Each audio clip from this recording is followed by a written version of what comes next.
kepada Prof. Triyono. Silakan.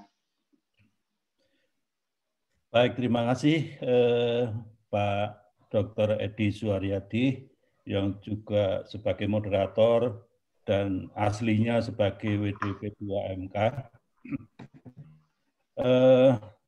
Yang saya hormati Profesor Dr. Insinyur Jasi Eko Estianto, MSc, IPU, ASEAN, Eng.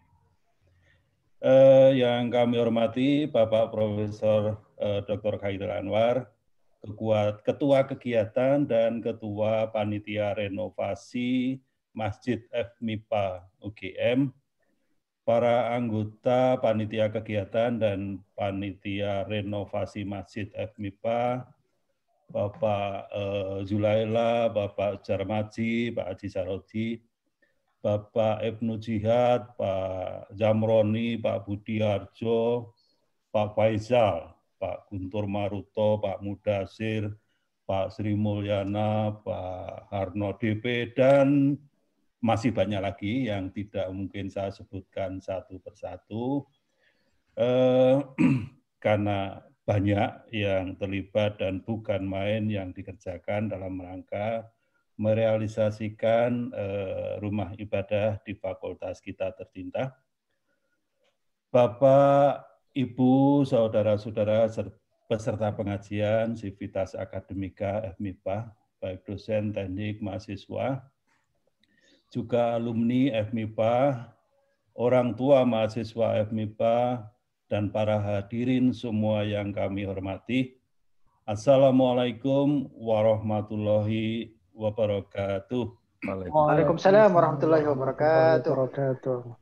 Yang pertama dan yang utama, marilah kita panjatkan puji syukur kehadirat Ilahi Robbi yang telah memberikan kita kenikmatan, baik nikmat iman, nikmat Islam, ataupun nikmat sehat, sehingga kita pada hari ini, pagi hari ini, dapat bersilaturahim tanpa satu halangan apapun dan tidak kurang satu apapun untuk bergabung di dalam acara ini.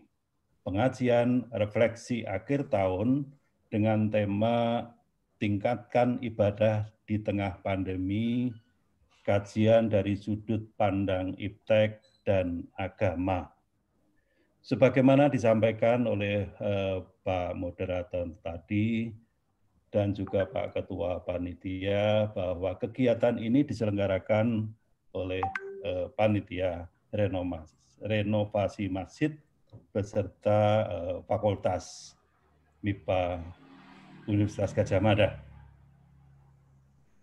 Bapak, Ibu, dan saudara-saudara yang saya hormati, sudah hampir 1 tahun kita semua dilanda pandemi COVID-19. Dan mungkin akan berlanjut sampai kapan kita belum tahu. Harapan kita, pandemi ini jangan sampai mengendorkan semangat untuk terus beraktivitas, bahkan terus bisa meningkatkan produktivitas dalam kebaikan. Termasuk tentu saja yang paling penting adalah jangan sampai mengendorkan semangat untuk ibadah. Baik itu ibadah ritual maupun ibadah sosial. Tema di dalam kegiatan pagi ini memang dipilih untuk evaluasi di akhir tahun dan berharap kita bisa meningkatkan produktivitas dalam kebaikan di tahun yang akan datang. Pengajian ini juga dilaksanakan di dalam rangka sosialisasi renovasi Masjid FMIPA UGM. Sebagaimana tadi disampaikan oleh Pak Ketua Panitia, bahwa sejak kampus MIPA Selatan, Milan, dan MU MIPA Utara menjadi satu di utara, Masjid MIPA Utara yang sebelumnya hanya 1 lantai sudah tidak mampu lagi menampung jemaah sholat, terutama sholat zuhur. Terlebih saat sholat Jumat, zuhur harus dibuat 2 kloter. sementara sholat Jumat harus menggelar tikar hingga di luar masjid. Yang tentu saja hujan dan panas sangat mengganggu kekhusyukan dalam menjalankan ibadah sholat. Tentang mengapa harus pindah dari MIPA Selatan ke MIPA Utara. Karena kita juga harus peduli dengan keselamatan untuk safety dosen, mahasiswa, dan sebagainya. Sehingga akan lebih safe kalau kita menjadi satu di MIPA Utara.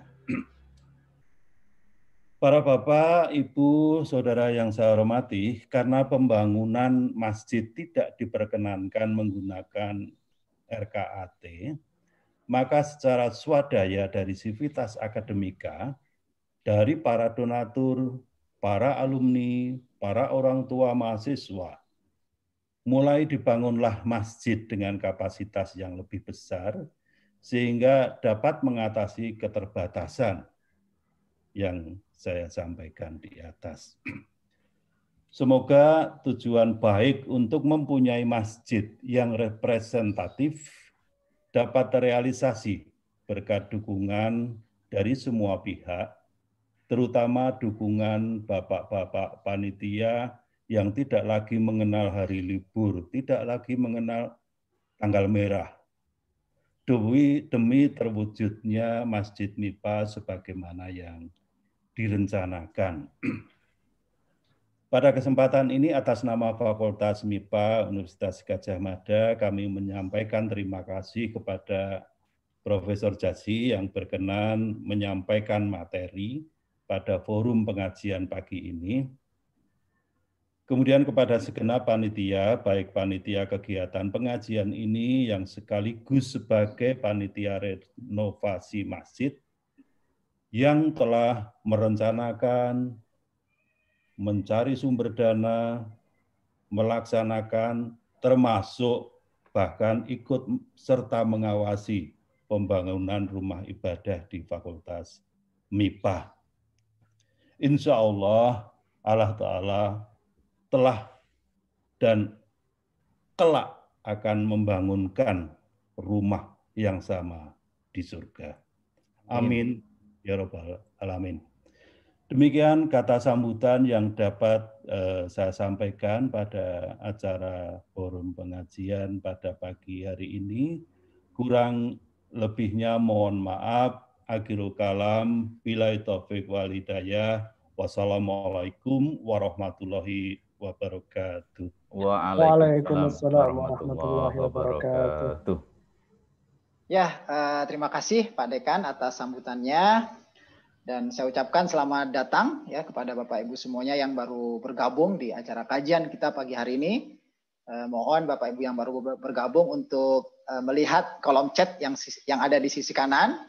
Mohon untuk bantuannya untuk mengisi daftar hadir. Dan juga di situ sekaligus ada informasi permohonan infak ya dan donasi untuk renovasi Masjid MIPA melalui rekening yang tertulis di kolom chat dan juga ada link yang nanti bisa diklik oleh Bapak Ibu dan nanti akan tertayang ke cara-cara donasi dan itu kita sudah fasilitasi dengan cara-cara yang mudah. Seperti yang saya sampaikan tadi di awal bahwa Masjid MIPA ini insya Allah akan kita targetkan, akan kita buka secara resmi di akhir tahun depan. Dan tentu saja kita meyakini insya Allah ini sudah ditulis di Lauh Mahfudz bahwa apakah Masjid MIPA ini akan benar-benar ada nanti di akhir tahun. Saya kira sudah diputuskan. Cuma pertanyaannya adalah tinggal pilihan kita sekarang apakah kita ingin berkontribusi atau tidak gitu ya. Ada itu sudah pasti insya Allah ada gitu ya. Nah, jadi mohon Bapak Ibu nanti bisa berkontribusi, mohon bisa menyalurkan infaknya melalui rekening yang sudah ada di kolom chat. Baik Bapak Ibu yang saya hormati, yang dirahmati Allah Subhanahu wa taala, kita akan masuki sesi atau acara inti kita yaitu kajian yang akan disampaikan oleh Prof. Jasi. Saya nampaknya tidak perlu membacakan CV lengkap beliau. Mungkin singkat saja bahwa Prof. Jasi lulus dari fisika ya, MIPA dan merupakan alumni kita dan menjadi dosen awalnya di fisika kemudian sebelum departemen baru di MIPA yaitu Departemen Ilmu Komputer dan Elektronika berdiri dan Pak Jasi menjadi ketua departemen dan pada akhirnya sekarang menjadi ketua ya, menjadi ketua atau kepala ya maaf, kepala Bapeten RI. Ya, monggo nanti kalau yang masih ingin tahu ya gelarnya kenapa bisa begitu, nanti mohon Prof Jasi untuk menyampaikan. Kelihatannya banyak yang penasaran. Ini kira-kira gelar atau pemberian gelar bangsawan dari suku Padang atau mana gitu. Mohon nanti disampaikan. Nanti Prof Jasi akan menyampaikan maksimal 45 menit, jadi kurang lebih sampai jam 9 lewat 15, maaf. Dan setelah itu nanti kita akan buka sesi diskusi. Ya, monggo, tafadhol Prof Jasi.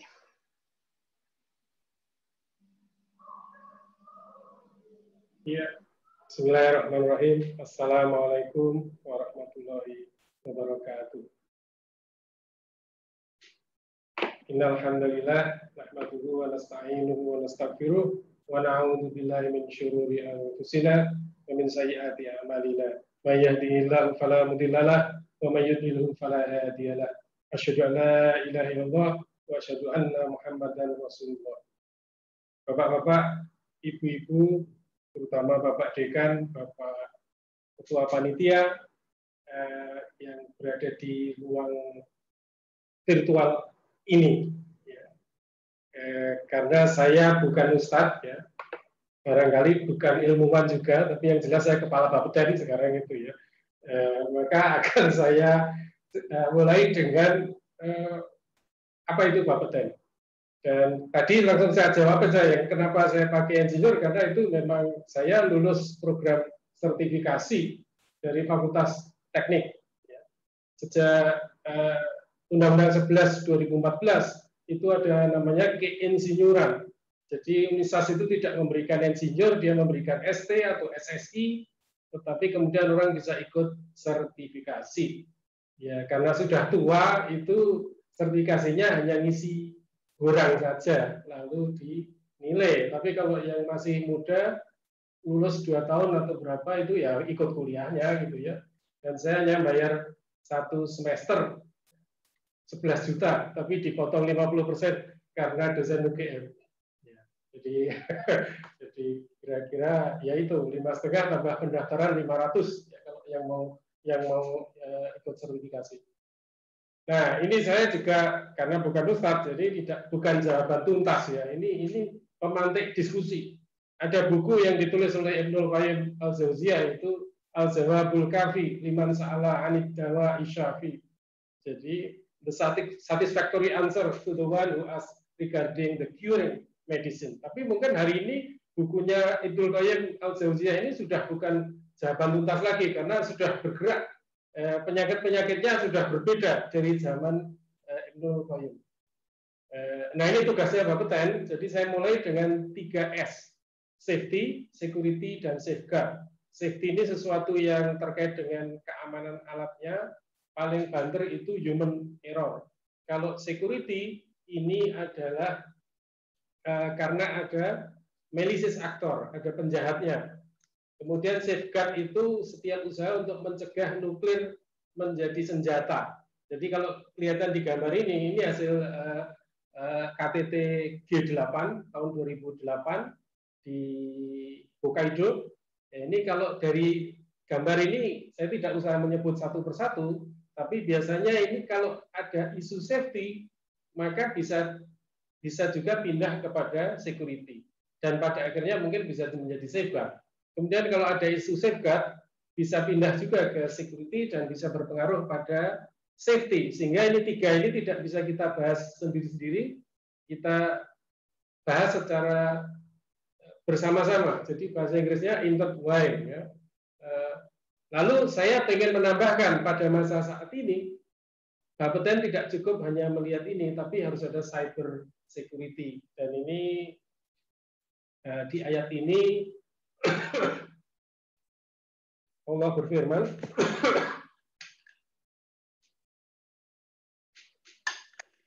mohon maaf, wahidna min kulli syaitonir rajim illa man istaraqa sam'a fa'atba'ahu shihabun mubin. Jadi ini surat 15 ayat 17. Saya tidak tuliskan suratnya dengan harapan file ini nanti bisa kritisi, bisa dilihat lagi, dan saya sepakat dengan Pak Edi, tidak semua orang sepakat dengan yang saya omongkan gitu ya, ya sama aja gitu. Tapi ini saya men-trigger diskusi saja bahwa Quran itu sebetulnya adalah juga ini omongannya orang IT ya. Quran itu sebenarnya inspirasi untuk IT. Jadi ini di langit saja. Ya ini kan mungkin server di langit nggak tahu apa gitu. Itu ada manis tarokos sam'a, jadi eavesdropper, jadi pencuri dengar. Ini istaroko as-sam'a, itu kan betul terjemahnya orang yang mencuri dengar. Dan ini seperti eavesdropping, ini kita dengan Zoom ini kan eavesdroppernya juga banyak. Dan kalau kita direkam ataupun tidak, itu servernya sana juga akan rekam gitu ya. Jadi itu tidak ada lagi namanya privacy. Tapi kemudian sistem langit itu dilindungi dengan Shihabun Mubin, jadi dilempari meteor mereka itu, sehingga yang mencuri dengar itu entah mati, entah tertahan, tidak bisa mencuri dengar. Kemudian ini teknologi baru, blockchain dan immutability. Keunggulannya blockchain adalah immutable, jadi tidak bisa mengoreksi transaksi. Kalau misalnya mau ada error, maka transaksi baru akan dilakukan untuk mengoreksi transaksi yang lama, sehingga ini tidak memungkinkan terjadinya insider trading. Jadi orang-orang dari dalam itu tidak bisa ngacaukan sistem ini. Nah, ini di mana? Ini surat Yasin, al-yauma nakhtimu ala afwahihim wa tukallimuna aydihim wa tashhadu arjuluhum bima kanu yaksibun. Jadi pada hari di mana mulutnya ditutup, kemudian tangannya berbicara, kakinya berbicara tentang apa yang telah mereka perbuat. Jadi ini persis dengan blockchain, kan? Distributed General Ledger. Ya, saya tidak mengatakan bahwa sistem informasi langit itu menggunakan Distributed General Ledger, tetapi kita bisa mengatakan bahwa ini sudah mendekati konsep 3665. Kemudian data analitik. Ma yalfidu min qaulin illa ladaihi raqibun atid.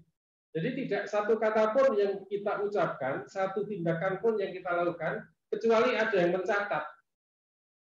Ya, Google mencatat gitu. Saya sering dapat laporan perjalanan saya dari Google Map. Dia kan mencatat berarti. Kemudian juga banyak hal yang ini termasuk ini dicatat. Telepon kita juga dicatat. WA kita juga akan ada yang nyatet dan sebagainya. Email kita ada yang nyatet. Nah, ini kan karena kenapa ini saya kemukakan, karena nanti di slide berikutnya zat radioaktif itu kalau dibuang, misalnya kita menemukan zat radioaktif, kita tidak bisa secara teoritik menemukan kapan barang itu dibuang. Apalagi kalau bungkus-bungkusnya sudah dibuang. Jadi tidak ada ID lagi di situ, karena rumusnya tidak memungkinkan. Kita harus tahu aktivitasnya pada saat itu dan waktunya pada saat itu, kan tidak bisa diketahui. Jadi kita hanya bisa tahu kalau semua kejadian dari waktu ke waktu itu dicatat. Jadi nanti kita kilas balik, itu kayak kampanye siapa?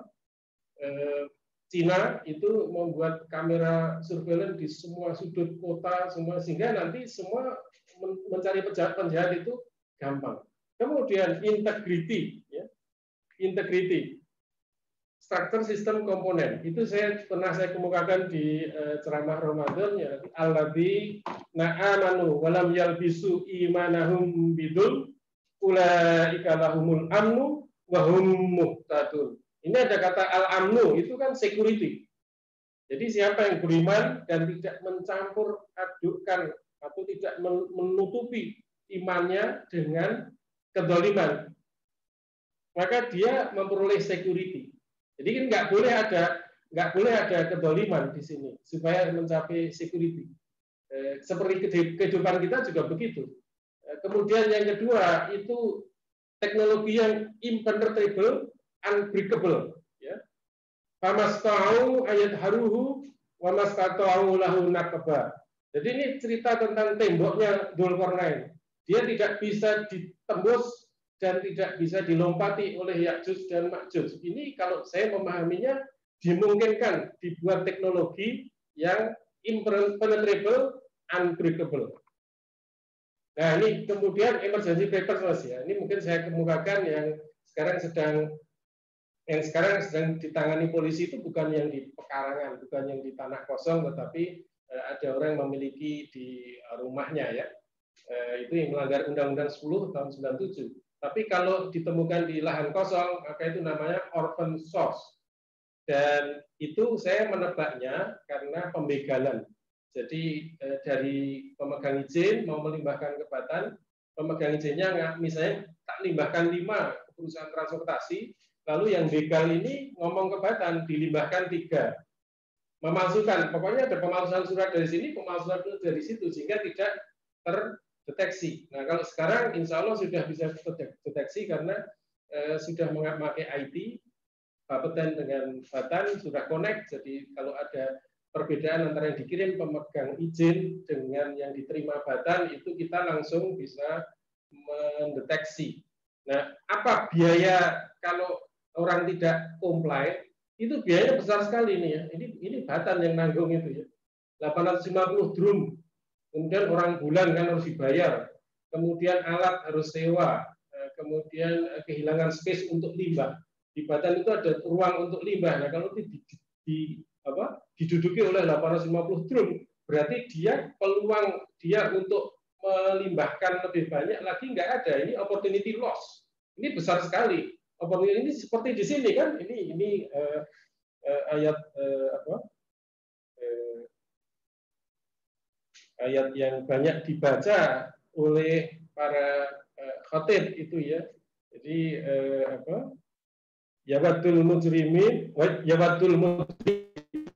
satu orang ini lau yahtadi min adabi yaumaidin bibani. Jadi kalau orang sudah ditangkap masuk penjara, maka dia akan seperti hanya ini di akhirat, dia berharap nanti bisa membayar semua dosanya itu dengan anak-anaknya, wasahibatihi wa akhi, dengan kawan-kawannya, dengan saudara-saudaranya. Kemudian wafasilatil lati tu'wih, dengan family, keluarganya melindungi dia. Waman fil ardi jami'an tsumma yunji. Dia berharap dengan itu, padahal dia tidak memiliki. Waman fil ardi jami'an tidak dimiliki. Sahibatihi wa bani wa akhi, itu pada bingung sendiri di akhirat kan, dia ngurusi kepentingannya sendiri, mereka juga punya trouble sendiri kok. Wabani itu anak-anaknya juga punya trouble sendiri menghadapi pengadilan akhirat. Jadi ini kita melakukan emergency preparedness itu supaya kalau nanti terjadi sesuatu seperti hanya ini, itu dilakukan mitigasi dan ruginya itu diminimalisir. Karena kalau sejak tahun ini kan sudah 8 tahun, mungkin ada orang-orang yang sudah kena radiasi yang berlebih. Jadi kalau kita bawa kepada agama, waladina idza fa'alu fahisyatan aw dzalamu anfusahum dzakarullaha fastaghfaru lidzunubihim. Ini when they commit immorality, orang themselves, they remember Allah and seek forgiveness. Jadi kita itu tidak mungkin kita akan tidak melakukan sesuatu dosa, suatu kekeliruan, nggak mungkin. Tetapi begitu kita sadar itu kita udah melenceng, maka kita harus kembali ingat Allah dan memohon ampun. Ini rumusnya sudah ada kan sebenarnya. Nah, kemudian ini ya, kita melakukannya dengan 3 hal ini ya. Ini prinsip di Quran juga ada. Kalau kita melakukan sesuatu dengan baik, maka Allah tidak akan menghancurkan. Ya. Wa ma kana rabbuka liyuhlikal qura bidzulmin wa ahluha muslihun. Jadi selama kita muslihun, selama kita melakukan kesolehan, maka insya Allah itu tidak akan dihancurkan. Ini sudah janji Allah di 11:117. Jadi kalau semua ini kita lakukan dengan baik, maka insya Allah nanti tidak ada kecelakaan, tidak ada insiden, tidak ada apa-apa ya. Jadi cuman sayangnya kalau sempurna tidak ada insiden, maka yang terjadi ini seperti keluarnya Miko Hipponen ya. Rarely was anyone thanked for the work he or she did to prevent the disaster that did not happen. Jadi kalau tidak terjadi kejahatan, itu prestasi polisi. Tapi lama-lama orang akan mikir, lah nggak ada kejahatan, ngapain ada polisi? Padahal tidak adanya kejahatan itu karena kerja keras polisi misalnya. Ya ini bagi kawan-kawan yang menangani security atau safety itu, ini inspection itu bisa dianggap sebagai muhasabah. Dan kita sudah mulai melakukan participative inspection. Tidak semuanya kita inspeksi langsung. Technical sport yaitu membaca Quran, ini riset dan ibadah ritual itu riset kan, kita selalu riset, kita baca Quran ini kita baca kan, kemudian berisi regulasi tentang safety, security, dunia akhirat. Nah, ini pamer buku dikit, tapi memang ya kerjaan saya kebanyakan yang membaca, weekend juga baca gitu ya, apa-apa baca. Ini alhamdulillah sudah saya baca semua. Kita memasuki zaman cyber world, industri 4.0, society 5.0, sistem pemerintahan berbasis elektronik dan sebagainya. Nah, ini tidak perlu orang di luar bidang hacking dan sebagainya itu tidak perlu merasa itu bukan bidang saya, karena ini Marina Krotovil ini salah satu wanita yang pertama melakukan PhD security dari pabrik ya, cyber security dari pabrik. Dia mengatakan hacking is not a skill, hacking is a mindset. Jadi ini sebenarnya buku-buku ini memberikan mindset semua. Ini Shoshana Zuboff ini yang ini orang orang sosial sebenarnya. Dia mengatakan bahwa kita itu dalam the age of surveillance capitalism. Ya, ini tiap orang pegang handphone, ya, pegang handphone berapapun harganya. Kita membeli sendiri alat sadap untuk kita kan. Ini hebatnya kan gitu. Alat sadap itu dibeli oleh yang mau disadap. Yang maunya enggak tuh, yang nyiapin aja servernya dan teknologi. Tapi ini macam-macam kan ini. Ini macam-macam di sini. My life is here. My life is here. Our life is here. Jadi itu kalau ini hilang juga. Tidak perlu hilang. Sebetulnya ini yang nguping itu sudah banyak sekali. Tadi ma yalbidu min qaulin illa ladaihi raqibun atid. Nah, ini orang juga kadang-kadang keliru. Ini taktis. Enggak, yang lebih banyak berperanan adalah policy and regulation. Policy and regulation itu lebih punya dampak yang besar daripada technical. Ya technical tetap penting ya, tapi dampaknya akan marginal. Terus ini, nah ini saya sambil pamer dikit ini tahun 2018 alhamdulillah Bapeten nomor 1 di LPNK untuk sistem pemerintahan berbasis elektronik. Ya, ini perlu disyukuri.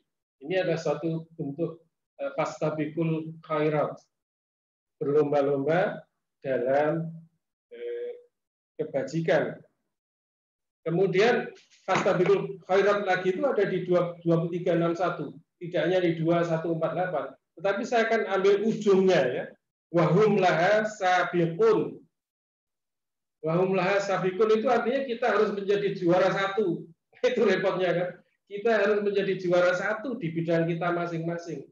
Kalau ada dalam bahasa Arab, kalau ada pacuan kuda itu yang paling depan disebut as-sabiq. Itu juaranya, itu paling depan. Yang ikuti belakangnya disebut soli. Makanya saya menerjemahkan sholat itu kita mengikuti, tidak hanya gerakan-gerakan itu mengikuti Allah, mengikuti Nabi, itu sholat. Jadi Shallallahu Alaihi Wasallam itu tidak hanya diucapannya, tetapi harus direalisasikan dengan mengikuti ajarannya. Bukan hanya ngomong, roh gitu. Jadi ini kan ini wahum laha sabiqun. Itu 2361 ini bagus sekali. Jadi tidak boleh kita itu mediocre. Walaupun saya mungkin di bawah mediocre ya. Tapi ini Islam itu against mediocrity. Dia harus menjadi top dari masing-masing. You are the best. Itu di bidang masing-masing. Harus jadi tidak udahlah gini aja. Aku nggak perlu hebat-hebat di situ juga nggak. Nanti nggak ditanya di akhirat, nggak coba mati dan sebagainya. Tapi ini penting. Ini pemahaman wahum laha sabiqun. Always take the lead. Itu inisiatifnya harus ada. Nah, tadi ini saya lagi ini pernah ini saya menjadi presiden of the conference tahun 2015. Ini tahun pertama IAIA baru memikirkan tentang cyber security untuk nuklir. Umumnya tidak. Kemudian ada standar-standar yang muncul setelah itu. Nah, kemudian ini nanti saya harus cepat juga ya. kaitannya dengan COVID, ya saya ingat ini 2180 ya. Alamnahu sonata labusin lakum lituhsinakum min ba'sikum fahal antum syakirun. Ini ayat ini mengatakan bahwa Nabi Daud itu atau Allah mengajari ini alamnahu, Allah mengajari Daud sonata labus. Saya tidak menerjemahkan menjadi baju besi. Saya terjemahkan menjadi garment atau apparel science and engineering. Lebih luas. Karena lituhsinakum min ba'sikum yang disebut ba's itu apa? Bencana itu tidak hanya perang. Maka terjemahannya bisa menjadi baju anti radiasi, baju besi untuk perang, baju zirah, baju untuk daerah gas beracun, baju anti api untuk apa? Damkar, kemudian hazmat, baju anti COVID kalau ada, saya tidak tahu. Tapi juga bisa berarti drone dan robot. Bisa juga berarti Zoom ini, karena kita tidak ketemu kan, saya tidak ketemu, tidak ketemu dengan orang itu dengan sendirinya, tidak saling menularkan COVID ya kalau ada, atau bahkan mungkin flu apa gitu ya. Ini sama, tinggal lihatnya itu baju tidak harus baju, tetapi sebuah sistem yang membuat demarkasi yang membatasi, melindungi dan sebagainya. Kemudian hal antum syakirun. Jadi ini teknologi itu adalah ungkapan syukur. Sains, teknologi, karena teknologi nggak bisa muncul tanpa sains, industri nggak bisa muncul tanpa sains dan teknologi. Jadi sains, teknologi, industri adalah ungkapan syukur. Yaitu saya di grup di Facebook itu ada orang share di Saudi, ibu-ibu nggak mau buka cadarnya, lalu pakai fingerprint. Berarti kalau bagi orang yang percaya bahwa cadar adalah bagian dari agama, teknologi itu komponen penting dari agama. Karena tanpa teknologi, dia harus buka cadarnya. Ini kadang orang tidak sadar kan, dianggapnya teknologi itu ilmunya orang kafir. Walaupun saya masih punya protes ya itu, fingerprint itu bisa dipalsu, maka harus dilengkapi yang fingerprint gampang sekali dipalsu. Jadi mungkin ini bukan fingerprint tapi vena. Jadi aliran darah ini mungkin atau kawan-kawan ilmu komputer sering mengatakan human guide ya. Jadi dia omongannya terus tingkah lakunya itu bisa untuk mengidentifikasi seseorang. Nah, perang drone itu ada di Quran juga. Jangan khawatir, perang drone ada di Quran ya. Apa itu? La yuqatilunakum jami'an illa fi qura muhassanatin aw min wara'i judur. Jadi saya memahami Kuro itu bukan kota tetapi settlement, karena dulu orang itu nomaden, jadi adanya adalah tenda-tenda. Sehingga kalau orang mengatakan nanti peninggalan Nabi Daud nggak ada, ya memang nggak ada. Dulu orang pakai tenda, nggak ada kotanya kan, nggak ada gedung-gedungnya. Itu yang di fortified, dalam fortified cities, fortified settlement, jadi dia ada pelindungnya ya. Kalau Israel itu ada magnetic dome gitu ya, melindungi itu sinyal nggak bisa masuk ke situ kan, atau miwaro ijudur dari balik tembok ya.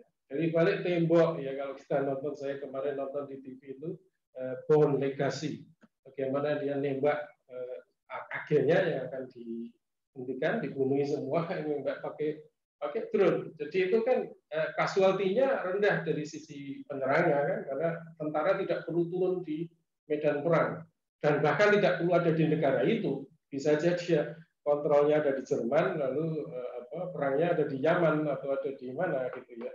Nah ini kita punya seperti ini juga untuk melindungi kawan-kawan kompeten supaya tidak kena radiasi di daerah yang berbahaya. Tapi kalau sini nggak ada radiasi ya. Ini di rumah sakit ini dekat rumahnya Pak Khairil itu ya. Itu saya mengunjungi di situ, mereka punya linek dan ternyata lineknya itu sudah kerjasama operasi. Ini mahal banget ya. Saya bayangkan kalau rumah sakit kapan BEP-nya, tapi ternyata kerjasama operasi. Jadi PSBB itu limited mobility.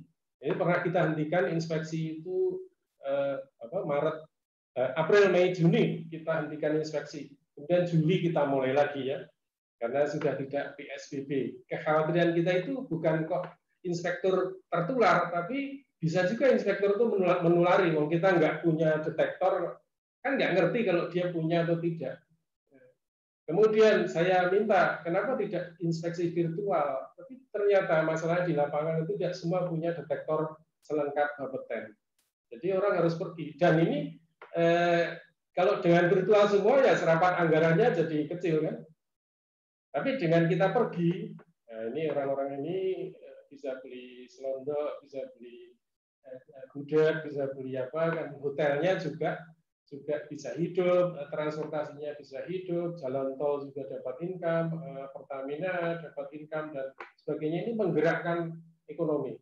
Jadi tidak bisa lalu berhenti semua di rumah, itu ekonominya akan kolaps kalau begitu. Tetapi kan ada protektif tadi ini terlalu paranoid ya, karena kita pertama kali masuk ke rumah sakit. Saya paling tidak ya. Pertama kali masuk ke rumah sakit, saya tidak ke rumah sakit. Jadi kalau ke dokter ya saya minta sekretaris saya yang menemui dokter atas nama saya. Nah ini mungkin orang akan protes ini ya. Ada yang mengatakan tuh madhab WHO gitu ya. Tapi ya udah nggak apa-apa, kita melakukan ini. Ini kan ada selang, ini kita beri silang merah. Silang merah itu nggak boleh diduduki. Jadi ini selang-seling. Ini soft 1 juga nggak ada, soft 2. Kenapa soft 1 nggak ada? Ini karena khotibnya terlalu dekat. Kemudian soft 2, soft 3 kosong, soft 4, soft 5 kosong, soft 6 dan seterusnya. Kita punya di bawahnya juga ada lantai 1 itu sebenarnya hanya semacam rotunda, semacam foyer aja, aula, dan itu difungsikan sebagai masjid. Untungnya karena selama COVID ini hanya 20% yang WFO, 80% itu WFH. Ya. Nah, ini kenapa? Kalau saya ditanya, ya ini 4102 itu bunyinya kayak apa? 4102. Wa idza kunta fihim fa aqamta lahum as-shalah fal taqum ta'ifatun minhum ma'ak. Ini kan tidak usah saya lanjutkan semua, ini kan salatnya gantian kan. Ini yang ada salat terus belakangnya orang pegang senjata. Nanti gantian yang satu lagi nanti ganti senjata, pegang senjata, yang satu lagi sujud ya. Kalau itu boleh, musuhnya kelihatan, musuhnya kan tentara musuh ya, kelihatan. Nah mestinya boleh juga untuk musuhnya itu yang nggak kelihatan. Makin ngeri kan musuhnya nggak kelihatan ya. COVID itu bisa ada di mana-mana. Dan beda dengan radiasi. Kalau radiasi kita scan aja, radiasi rendah, oke, masuk. Tapi nggak ada kan detektor untuk mendeteksi ruangan ini ada COVID-nya apa enggak. Jadi kita nggak bisa yakin di dalam suatu ruangan itu, walaupun di luar itu mati. COVID kan masih ada di manusia. Ini saya sholatnya udah sambil duduk, itu nggak perlu mikir bawa sajadah gitu. Karena sajadahnya sendiri kan, jangan sampai kita sujud muka kita itu di tempat yang bekas orang lain kan, itu bisa menular ya. Ya ini ya, terus pertanyaan ini belum sampai topiknya ya. Pertanyaannya kenapa saya kok berani ngomong COVID? Ya ini sama persis yang kita lakukan, COVID maupun radiasi nuklir itu sama. Satu, ini kan dasarnya itu ALARA ya, as low as reasonably achievable, atau ALARA ya, as low as is reasonably practicable dengan safety strategy ya. Jadi waktu minimalkan interaksi dengan radiasi itu ya. Jadi kita minimalkan dengan interaksi dengan tempat atau dengan orang yang kira-kira akan membawa COVID. Nah, karena kita tidak tahu siapa yang membawa COVID, kalau sudah terbukti positif ya, maka yang non positif pun kita curigai sebagai positif, itu aman, lebih aman kan. Kemudian jarak, ya kita besarkan jarak antara sumber radiasi dengan pekerja radiasi, jangan ini dekat-dekat. Tadi kalau yang ini tadi ya kita berani di dalam karena alatnya mati. Kalau ini alatnya hidup, ya kita di luar, nggak boleh di dalam ya. Itu agak jauh ya. Nah, kemudian apa? Shielding. Jadi ada sesuatu yang menahan radiasi, entah itu dengan plumbum apa timbal ya, dengan timbal setebal sekian sehingga dia tidak bisa keluar. Nah kan persis sama dengan COVID. Persis sama, kita disuruh meminimalisir waktu, kita disuruh menjaga jarak, kita disuruh memakai masker. Ini sama dengan strategi untuk kontak tracing. Ada nggak kontak tracing? Ya whole body counting di dunia nuklir itu ya. Jadi yang orang-orang Batan Indah itu beberapa sudah dilakukan whole body counting. Apakah ada yang masuk di dalam tubuhnya? Kalau zat radioaktif itu tidak masuk ke tubuhnya kan tidak apa-apa, dia hanya kena radiasi. Memang mungkin radiasinya tinggi, tapi yang bahaya adalah kalau sampai masuk ke tubuhnya. Misalnya air tercemari, lalu dia minum airnya, atau pohon mangga, pohonnya tercemari, jadi dia makan mangganya misalnya, atau apalah pokoknya itu ya. Kalau cuma dikena radiasi, makanya ini kita tentukan tadi mana masjid tadi. Kita tentukan, kita minta khutbahnya pendek. Salatnya juga pendek, khutbah itu maksimum 10 menit, salatnya 5 menit, maksimum itu sudah panjang salat 5 menit. Khutbah 10 menit, wah itu ada yang lebih pendek lagi itu kalau masjid-masjid Arab itu khutbahnya 5 menit, bahkan tidak COVID kan. Di luar COVID, nggak pakai bahasa Indonesia, ya nggak penting, nggak apa-apa, orang juga pada nggak dengar kan gitu. Ya nggak paham ya nggak apa-apa, biasanya di masjid juga pada nggak dengar gitu ya, ada yang tidur juga. Ya, oke. Terus ini, mengapa orang ilmu dunia kok ngomong ini ya? Kita kan praktisi. Semua orang itu praktisi. Jadi mungkin sejak kecil kita udah baca ini. Sejak kecil kita sudah belajar dari Mbak Kiai, walaupun Kiai desa gitu ya, masjid di kampung itu kan mesti kita belajar dari situ. Jadi ini tidak usah saya tapi kita pentingnya bukti ya. La ilaha illallah itu nomor 1 ya, la ilaha illallah. Jadi artinya itu semuanya kita tolak sebagai Tuhan awalnya. Nggak ada Tuhan. Kecuali ditemukan benar-benar bahwa ini Allah gitu ya. Ya.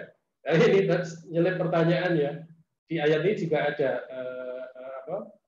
47:19 itu di ujungnya adalah bahwa Allah mengetahui posisi kamu, lokasi kamu. Tapi kok Google juga tahu sekarang itu. Kok Google juga tahu. Jadi ini sebenarnya ajaran juga kayak Nabi Isa itu tahu apa yang dia ngomong kepada umatnya. Aku tahu di rumahmu itu ada apa. Di Google tahu juga kan.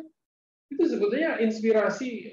Kalau kita mau lihat itu inspirasi untuk teknologi. Semua ada di dalam Al-Quran. Ya, oke. Ini saya lompati. Nah ini.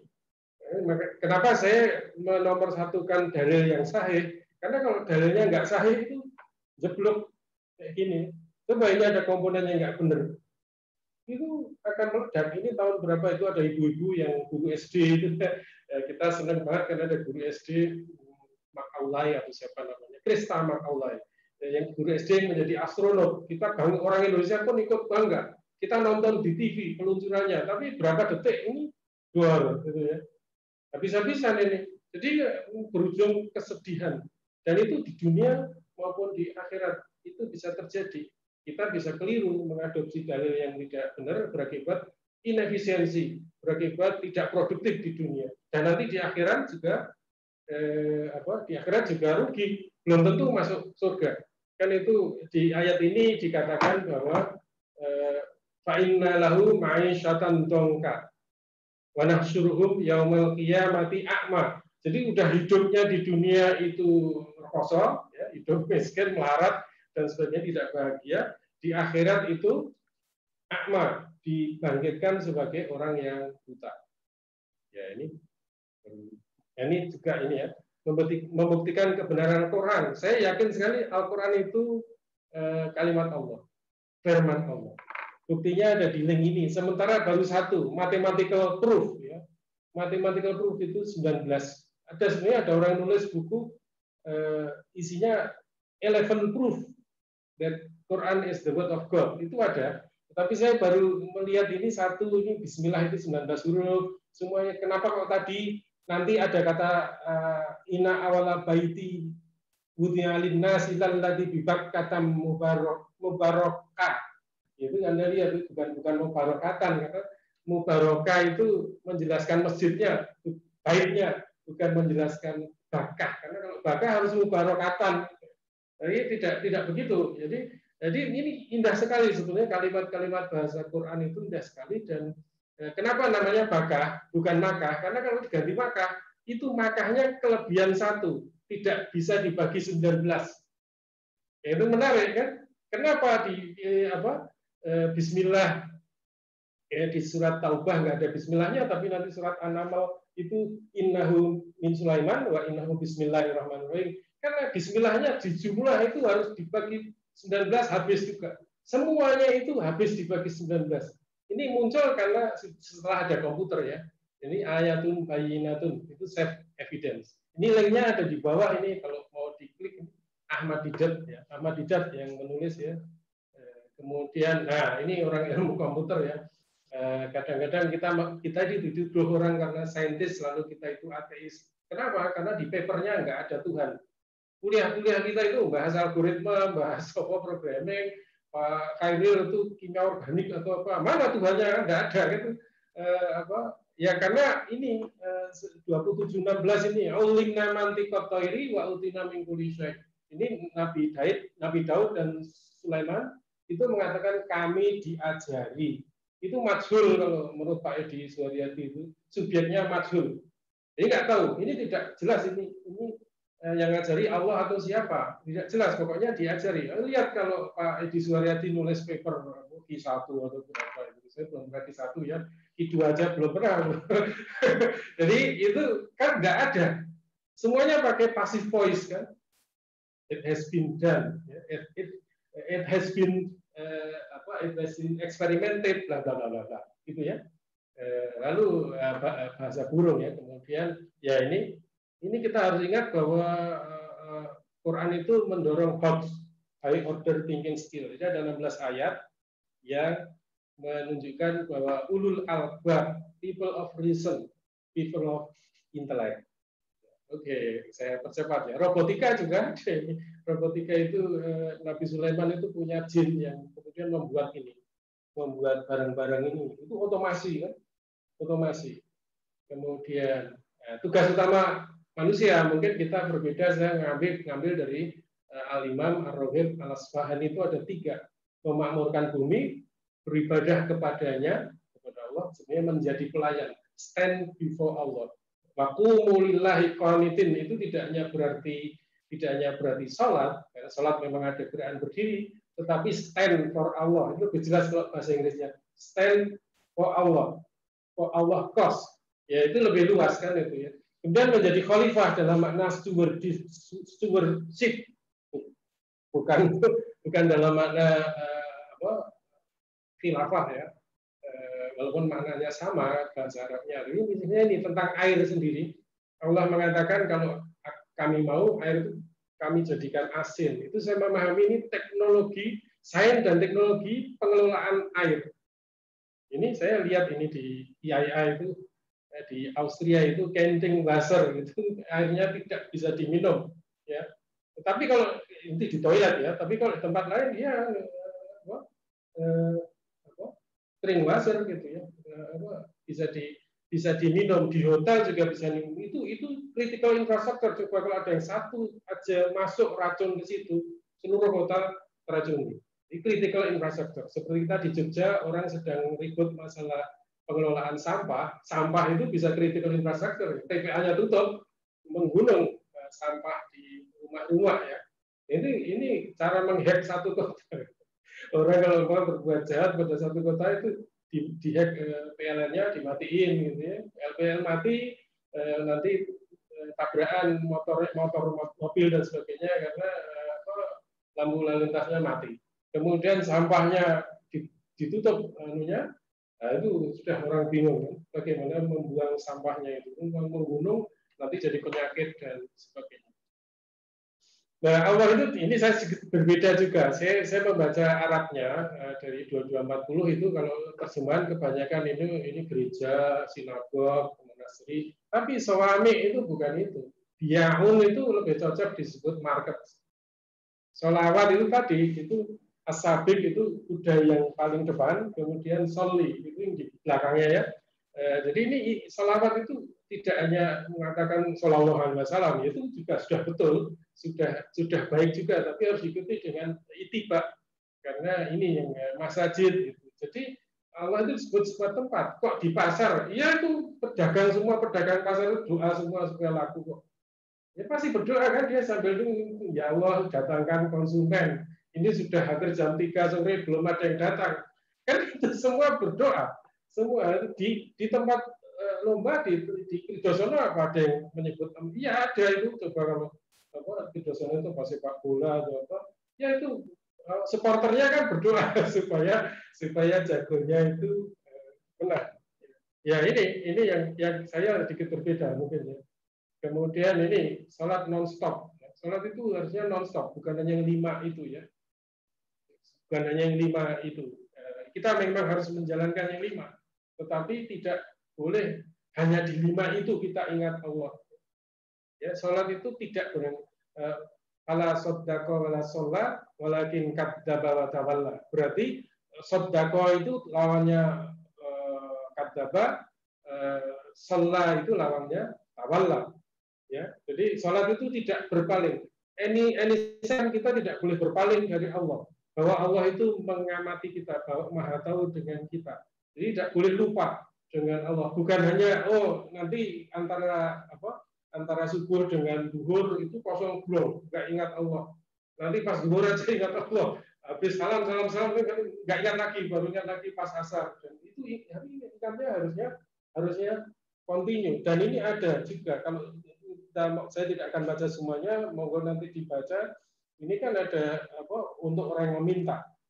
Jadi di surat lainnya dikatakan ini orang yang mendustakan agama atau mendustakan hari pembalasan.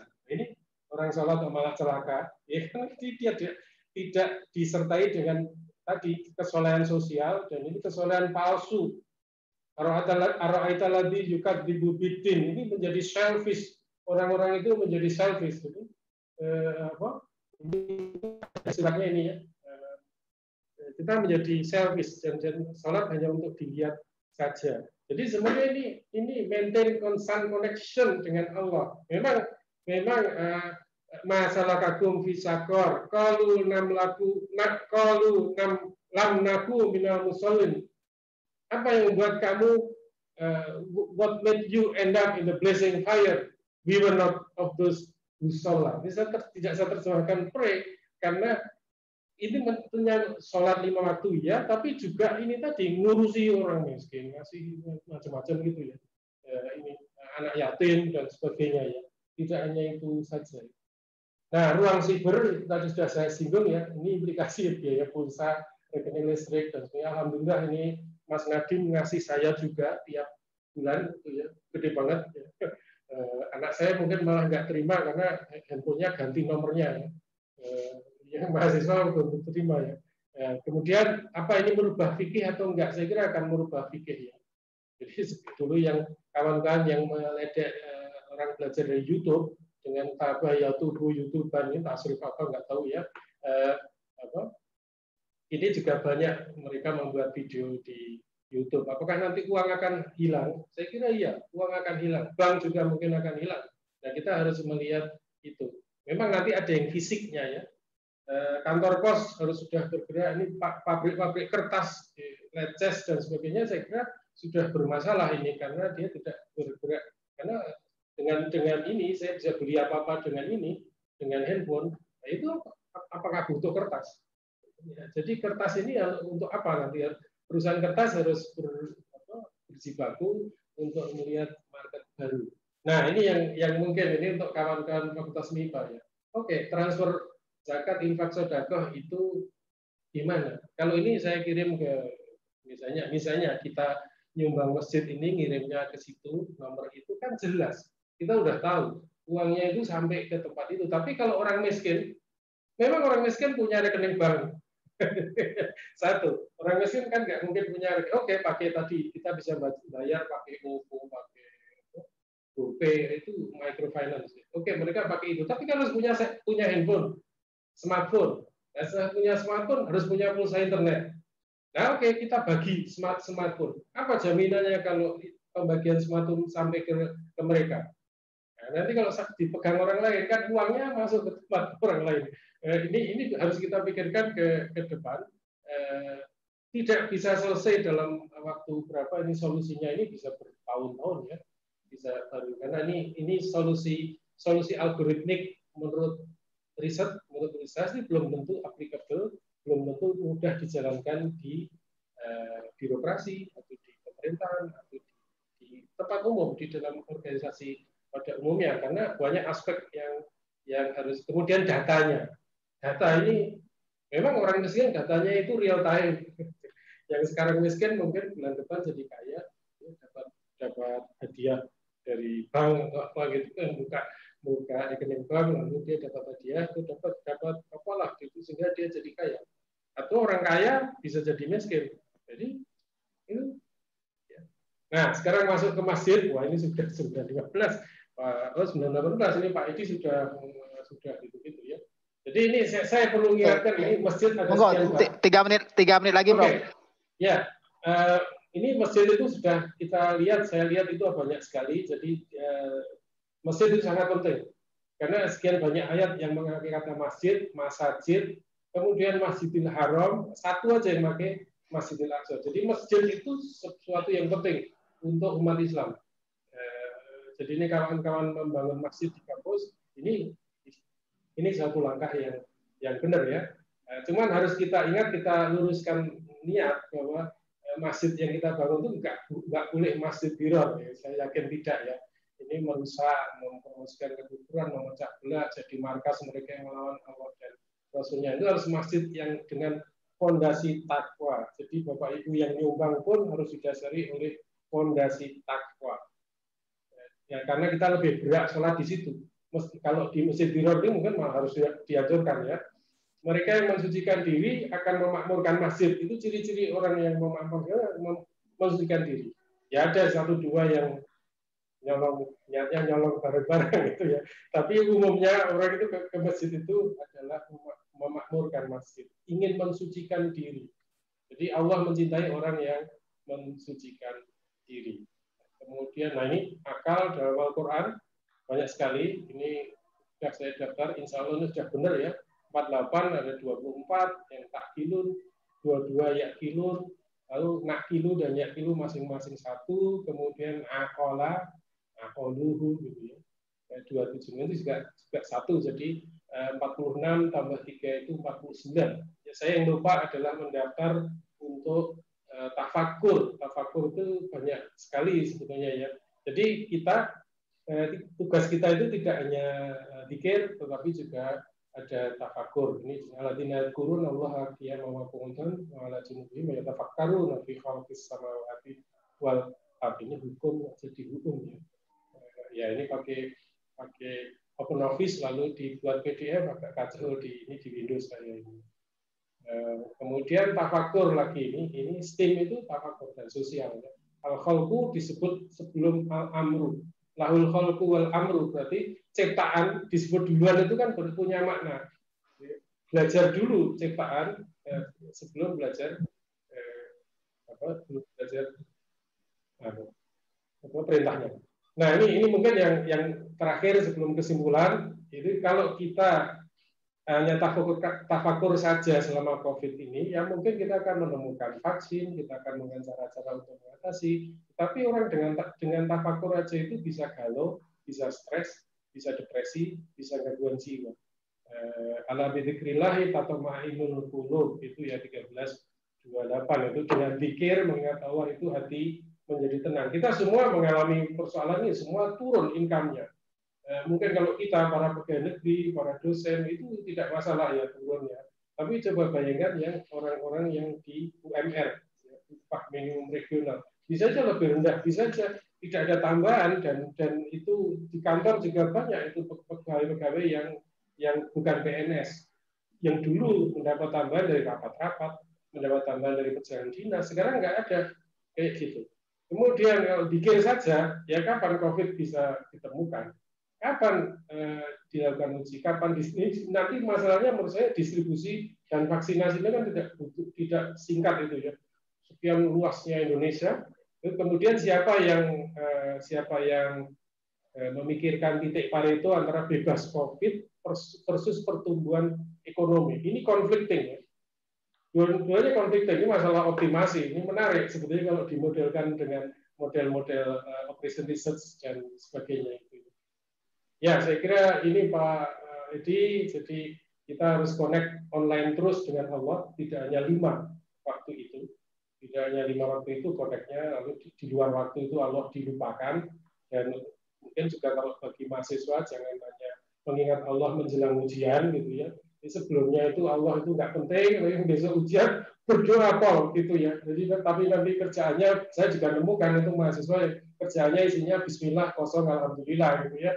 Jadi lalu harus ingat terus Allah. Kemudian Quran itu mengajarkan HOTS, ini cocok untuk kita orang-orang perguruan tinggi.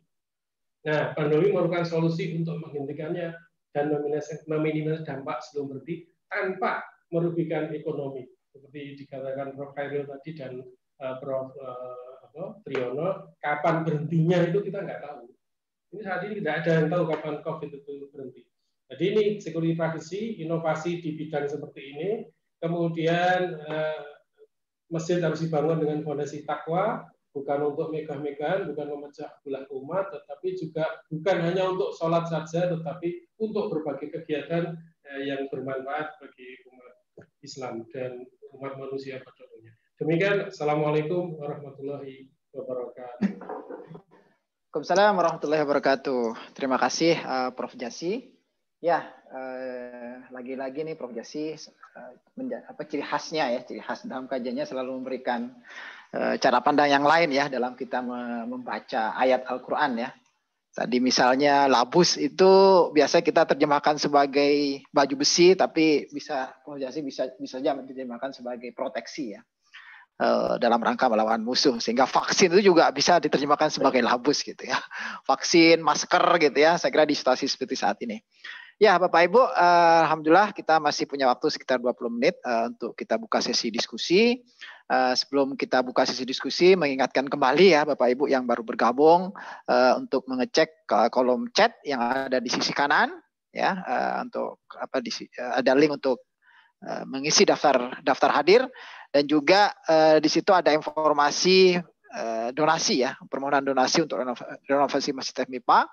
Nah, sehingga silahkan di situ ada cara donasinya lewat rekening dan juga ada link yang menyajikan informasi. Nanti akan tersambung ke informasi bisa melakukan scan QR code, OVO, GoPay dan segala macam platform pembayaran. Bapak Ibu bisa melakukannya saat ini ya, dalam rangka fastabiqul khairat tadi ya, atau bisa juga nanti bisa dilakukannya mentransfer infaknya di lain waktu. Monggo silahkan yang mau menyampaikan pertanyaan bisa lewat chat, bisa langsung ditulis atau bisa langsung disampaikan lewat suara. Monggo silahkan.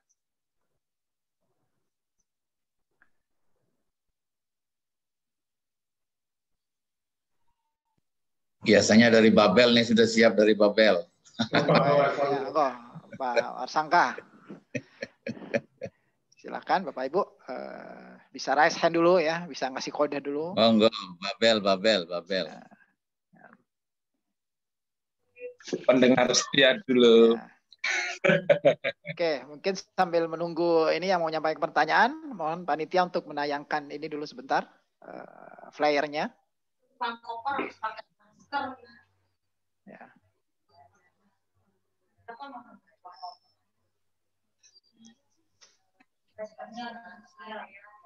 Ya, jadi saya kira salah satu tren ya saat ini dengan adanya pandemik ini, kita sering mengadakan pengajian ya, pengajian yang biasa kita berkumpul di masjid, itu kemudian kita laksanakan secara online ya. Sehingga itu ada satu diskusi yang sebenarnya agak keblinger juga gitu ya. Jumatan online gitu. Khotibnya bisa menayangkan lewat Zoom dan segala macam gitu ya. Karena berkumpul itu syarat berkumpul 40. Nah, kalau di diskusi sekarang kan berkumpul virtual gitu, misalnya begitu. Monggo silakan. Nah, ini ada pertanyaan ya. Saya bacakan. Ini dari Mas Haris ya. Ini alumni, kelihatannya alumni fisika, baru lulus S2 ya kalau tidak salah.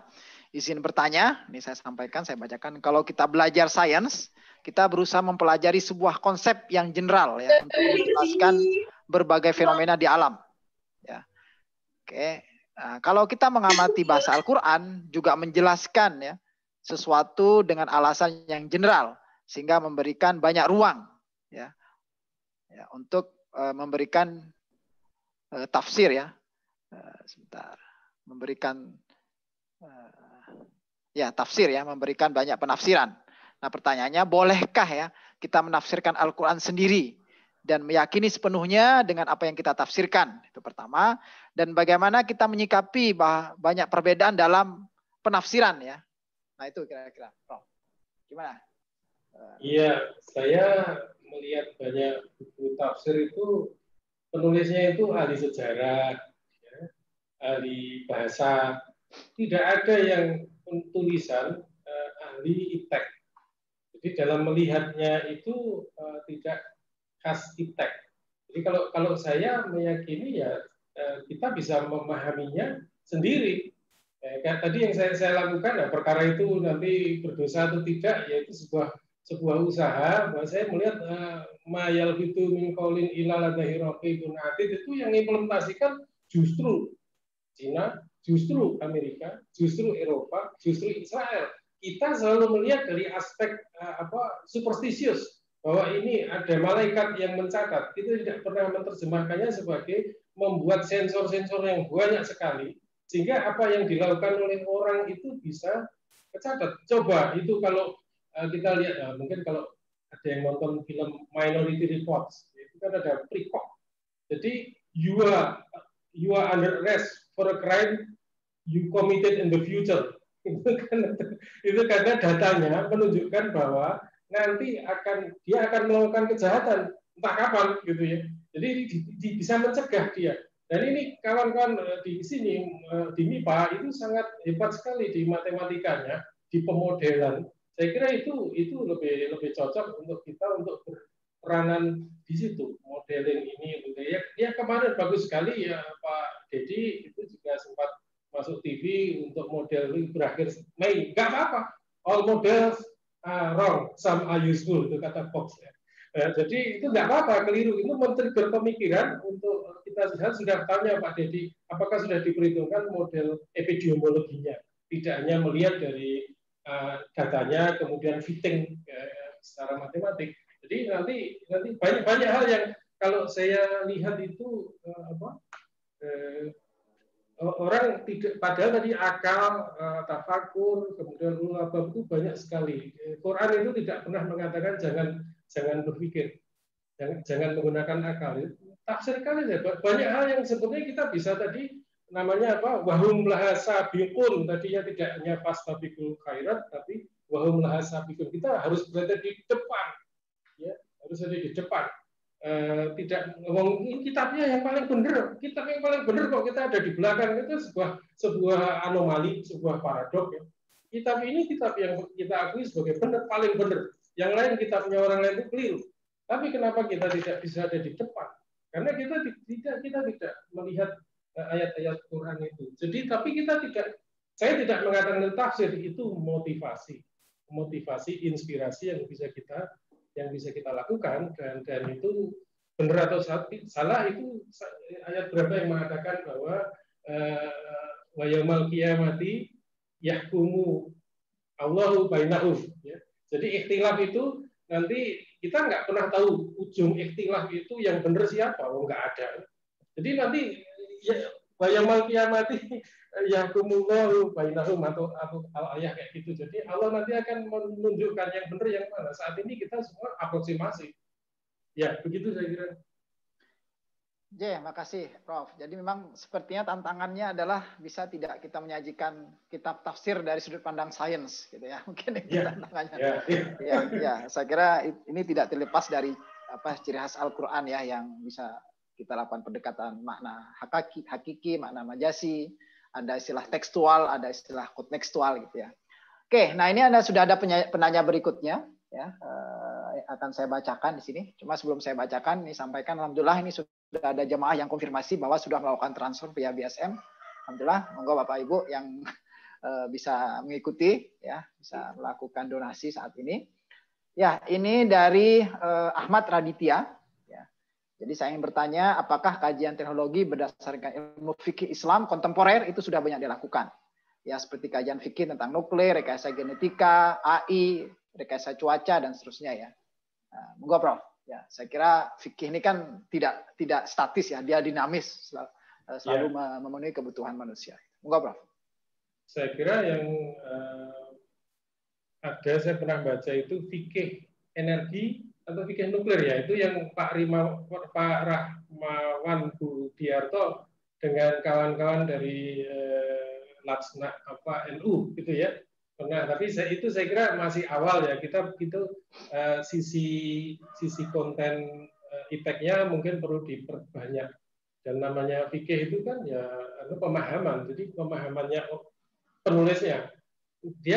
Kita tidak bisa mengatakan bahwa, dan kekeliruan saya kira itu kalau kita mengkanonisasikan Ibnu Katsir, mengkanonisasikan Ibnu Taimiyah, mengkanonisasikan Imam Syafi'i, mengkanonisasikan Imam Maliki, Hambali dan sebagainya. Itu tulisan-tulisan beliau yang bagus sekali, tapi sesuainya pada zamannya. Ya, banyak yang masih bisa sesuai sekarang, tapi tentu ada beliau tidak pernah tahu bahwa nanti ada zaman cyber yang seperti ini. Jadi itu pasti akan akan berubah. Saya tidak mengatakan bahwa kita jangan baca yang itu. Ya, itu tetap dibaca sebagai pijakan. Kemudian saya kira tadi juga mungkin Depak pernah menuliskan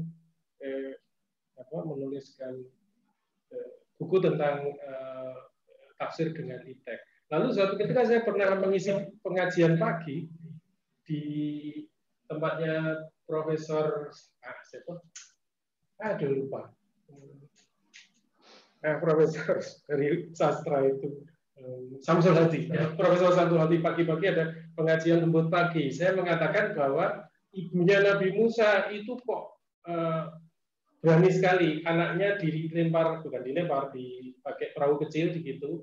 Padahal mungkin di sungai kan ada ular, ada segala macam buaya.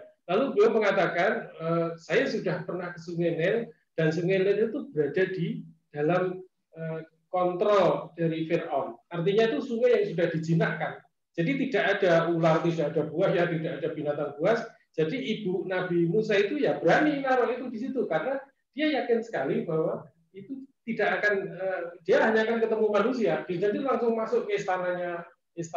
Jadi ini kita perlu, dan beliau waktu itu ngajak saya untuk berkontribusi di IPTEK. Jadi saya kira ini juga kawan-kawan Muhammadiyah, Pak Khairil ini pasti juga ada yang bergerak di situ. Terima kasih. Ya, matur nuwun, Prof. Jasi. Ini saya akan lanjutkan pertanyaan yang ketiga. Ya, ini dari Pak Rohmadi Serpong. Ini kelihatannya alumni fisika ya, kalau tidak salah. Ya, nah ketemu nih senior saya nih. Ya, ini izin bertanya Prof. Jasi, ya, apa dasarnya? Ya, tadi dijelaskan bahwa surat 11 ayat 117. Ini kelihatan tadi surat Hud ya, surat Hud yang tentang Yuhikal Qura ya, yang membinasakan kampung ya tadi ya, negeri.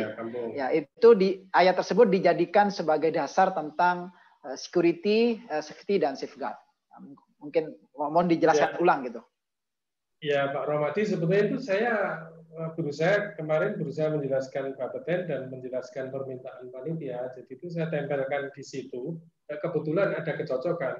Jadi kalau kita berbuat baik ya, muslihun, bukan hanya berbuat baik, tapi berbuat kepada betterment, memperbaiki islah, itu kan memperbaiki dari yang kurang baik menjadi baik ya. Itu insya Allah nanti sistemnya security dan safeguard itu security safeguard itu akan tercapai, dan itu tidak hanya di dunia nuklir, di dunia manapun. Yang lebih rumit, lebih menantang itu sebenarnya kan safety dari pesawat ya. Kita take off di atas, nggak ada lagi yang menahan itu ya. Kayak kalau kita misalnya itu yang di grounded itu Boeing berapa, itu software-nya nggak benar. Jadi kalau dia menukiknya kurang tepat, nanti pesawat itu stall. Dan stall itu tidak bisa gerak sampai bahan bakarnya habis, jatuh. Gitu. Nah, ini kan ini satu ajakan kepada kita bahwa kita jangan curang di dalam membangun sesuatu. Kalau gedung itu dibangun dengan kecurangan, ya kan pasti runtuh ya. Pasti ada runtuh. Lalu apa namanya? Jalan tol itu saya takut sekali di Jakarta ya. Karena seringkali berhenti di bawah jalan layang. Ya, di Jakarta kan banyak sekali karena lampu merah itu pas atasnya tidak hanya bis, tidak hanya truk, itu trailer segala itu ada di atas itu. Kalau itu seperti Itali, ambrol itu pernah ada kan, jalan layang yang ambrol. Jadi ini siapapun yang membangun struktur, membangun bangunan apapun, tidak harus gedung, tidak harus semuanya, itu harus memperhatikan itu. Wa ma kana rabbuka liyuhlikal qura bidzulmin. Ini kan sebetulnya sebuah pertanyaan. Allah itu tidak pernah melakukan dolim, kan? Tapi ini wa ma kana rabbuka liyuhlikal qura bidzulmin. Itu dzulmin itu menjelaskan Rob ini. Padahal Rob itu tidak pernah dolim, kan? Ini benar ya kalau dibaca. Ini bukan bidzulmihim, bukan, ini bidzulmin. Jadi Allah menghancurkannya itu secara dolim. Masa Allah menghancurkannya secara dolim? Wa ahluha muslihun. Jadi ini menurut saya, bahan saya penekannya, seandainya Allah dolim pun itu tidak akan dilakukan gitu. Apalagi Allah tidak dolim.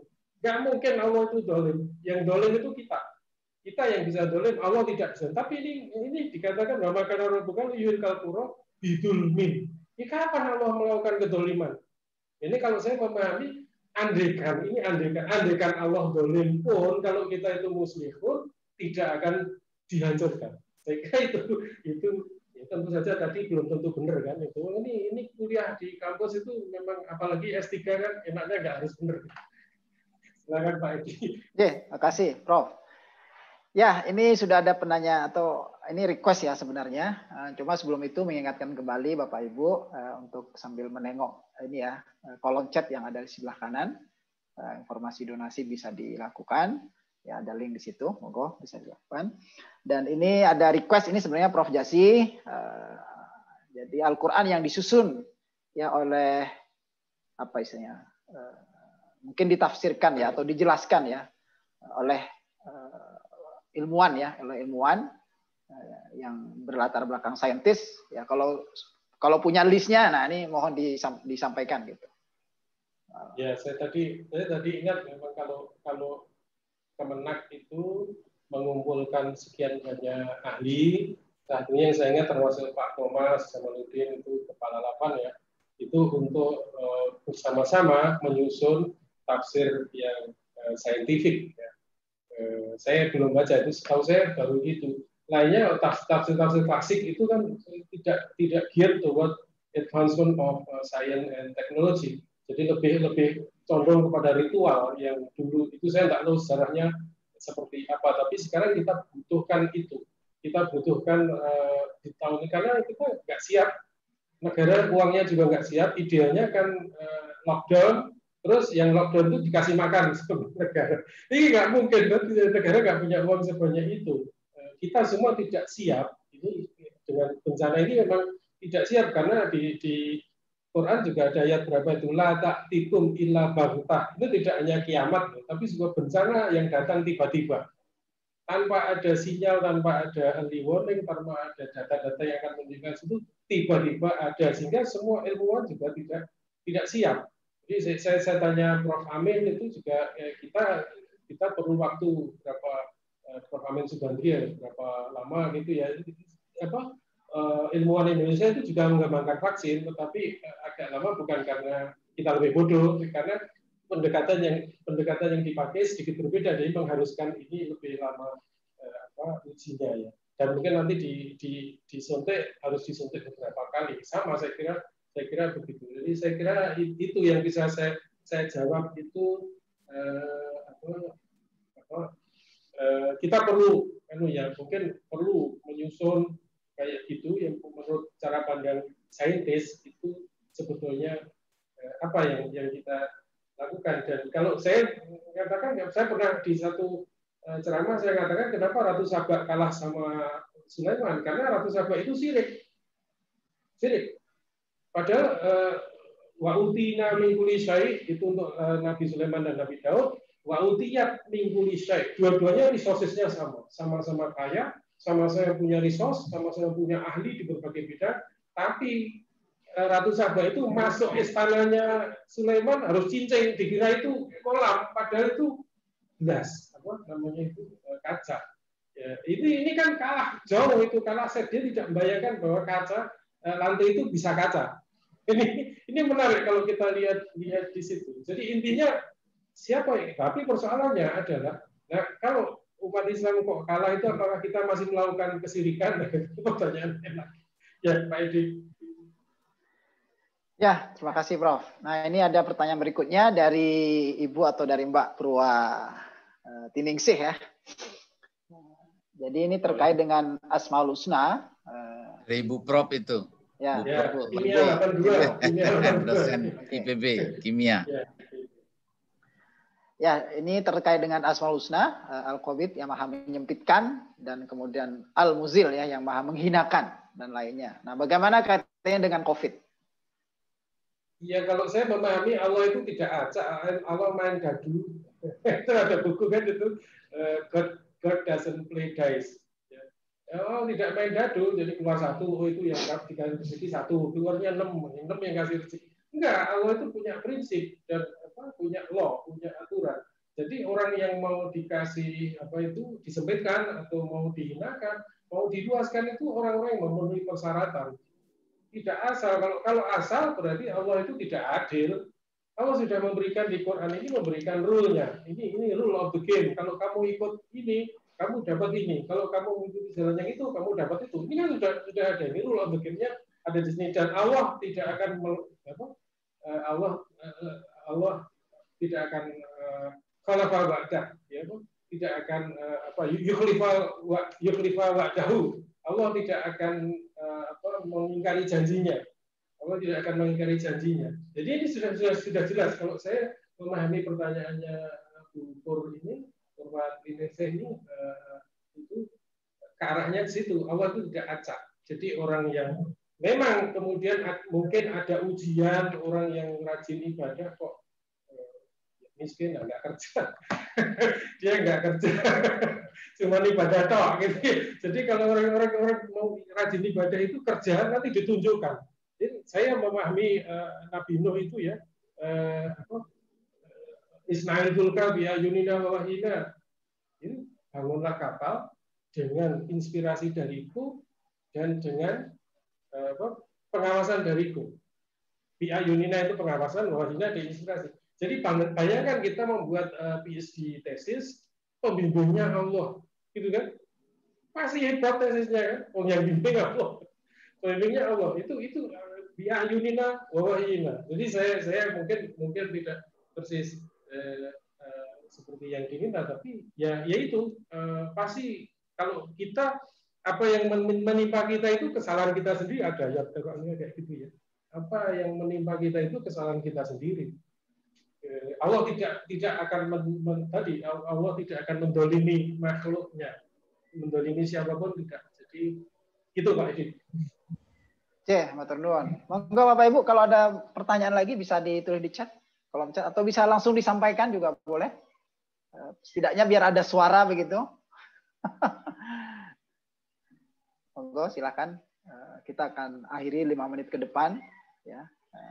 Ya itu ada Gus Pur juga di TS itu yang menyusun buku ayat dan semesta ya itu ya. Kalau Gus Pur mungkin karena fisikawan teori lebih banyak melihat partikel dan sebagainya, kosmologi. Kalau saya tidak ke situ, saya melihatnya ke robotik, ke elektronik. Itu saya kira nanti bisa komplementer. Saya nggak paham itu, sudah nggak paham partikel, saya sudah nggak paham fisika partikel, fisika nuklir pun tinggal sedikit gitu. Ya. Semoga Bapak Ibu ya, silahkan bisa disampaikan. Ya. Pertanyaan boleh, ya, donasi juga boleh gitu ya.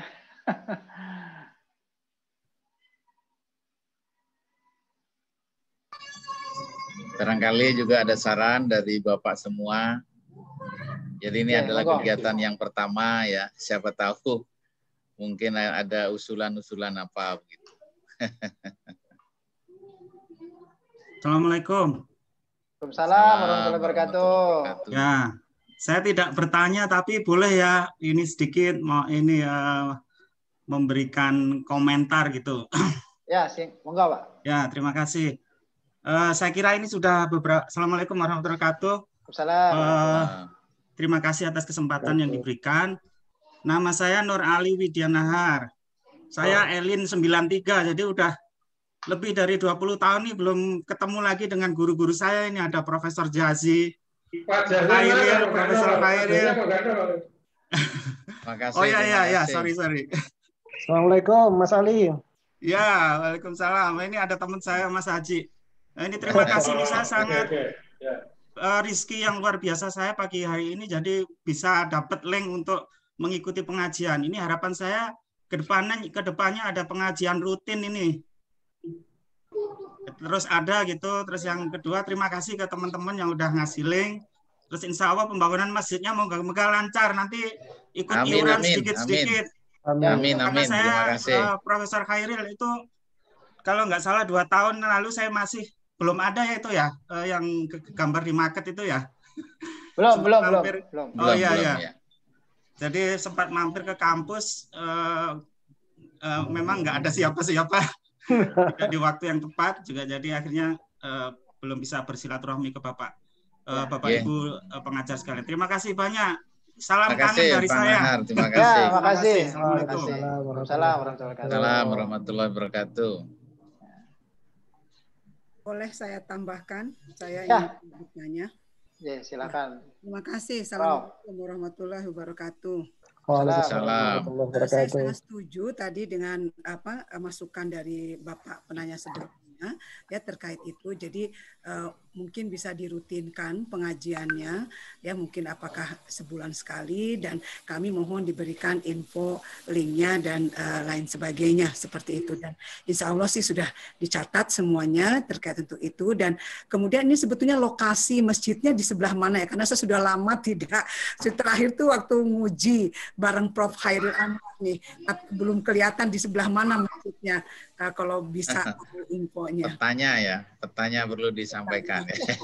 Saya tidak tahu. Jadi apakah dekat gelanggang yang akan ada dulu pengajian ada di gelanggang di depan Wisma UGM seperti itu ya karena saya sudah lama meninggalkan UGM tahun 87 ya dan sekali-sekali datang ke UGM kalau ada diundang uji atau lain sebagainya seperti ini terakhir itu tahun 2019 kalau nggak salah sebetulnya tapi tidak melihat ada lokasi masjidnya di sebelah mana karena FMIPA sekarang kan menggunakan FMIPA yang kantor sebelah sumur ya sementara kan dulu kampusnya masih di sekitar perempatan yang seperti itu jadi masjidnya lokasinya di sebelah mana itu saja terima kasih. Assalamualaikum warahmatullahi wabarakatuh. Waalaikumsalam. Monggo panitia mungkin bisa menayangkan tampilan dari atas ya posisinya di mana bisa saya jelaskan Prof. Jadi kalau Prof.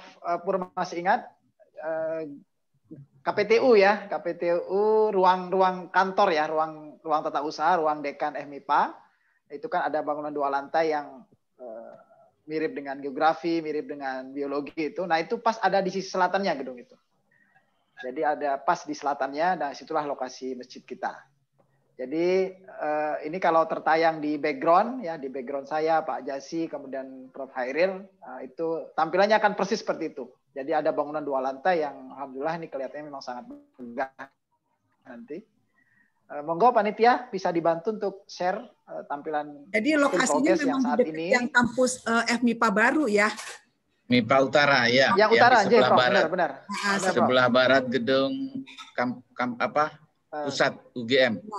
Oke, mudah-mudahan semakin makmur dan ya itu masjid itu akan terisi dengan jamaah yang sangat banyak lah karena posisi letaknya juga di sekitar kampus dan lain sebagainya ya. Terima kasih. Amin. Terima kasih. Terima kasih, Prof. Terima kasih banyak. Masih ingat-ingat alma mater. Ya. Walaupun sudah punya alma mater sendiri itu di IPB. Tetap alma mater awalnya masih terngiang kok. Dua-dua dimajukan. Ya, alhamdulillah ya, terima kasih. Nah, ini gambar luas tapaknya.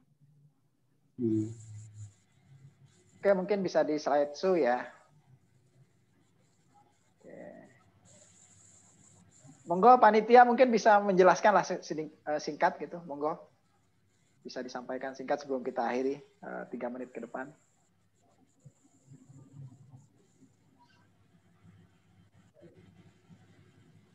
Termasuk foto-foto yang progres mungkin bisa ditayangkan.